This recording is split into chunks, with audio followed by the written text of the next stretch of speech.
At the age of 25, Mbappe is already a World Cup title winner, also a runner-up and Golden Boot winner. He is widely recognized as one of the best football players on the planet of his generations.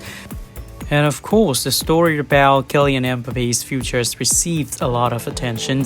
It's been a long story that has been going on for a long time, but it seems to be coming to an end as the new year approaches. When 2024 begins, it also means that Kylian Mbappe entered his final 6 months of his contract with Paris Saint-Germain. That means he will be able to negotiate with clubs interested in seeing him on a free transfer when the Frenchman's contract ends. Currently, there are 3 big options that the French striker can choose from at some point in this near future. Mbappe will have to decide whether to extend his contract in Paris or sign a new contract with Real Madrid, or even another club with Liverpool or teams from Arabia. PSG has spent hundreds of millions of euros on Mbappe's transfer fees and his player's salary over the years. It even surpassed Messi and Ronaldo in football-related income when the older 2 stars were still playing in Europe.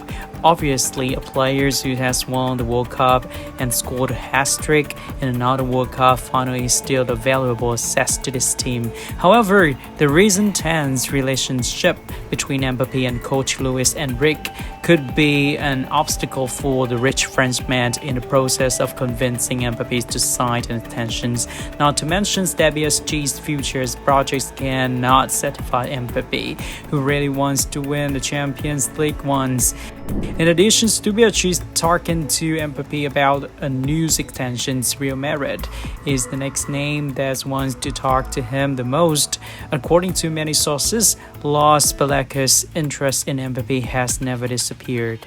Contact has not yet been completely broken between the parties, and the Spanish club have set a deadline of mid-January for Mbappe to decide on his future. This is also how the royal teams recruited David Alaba from Bayern Munich, closing the contracts in the first week of January 2021 and then welcoming the Austrian defender on a free transfer 6 months later. However, the events of last summer, when Madrid thought they had secured Mbappe's signature and then he's turned around to renew his contract with PSG, have changed the natures of their interest. It was an unforgettable lesson for those involved in the race of the striker's signatures in Madrid, and currently they do not feel convinced enough professionally and above all financially that signings Mbappe now is something that Real Madrid's projects in the future really has to do. They're thinking again, will this signatures enhance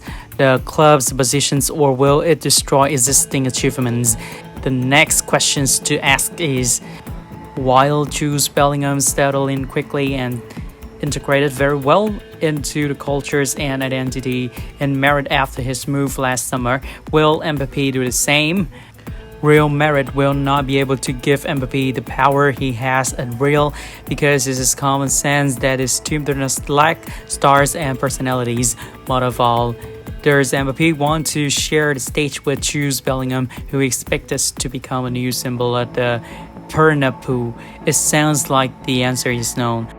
Therefore, the current scenario is different from 2022 and 2023, and accordingly, Madrid's proposal will also be different. Madrid want a commitment from Mbappe to avoid being caught again in May or June, as happened to them last year, but they will also have some specific requests for this player, hoping he won't cause chaos or create too much influence on other stars.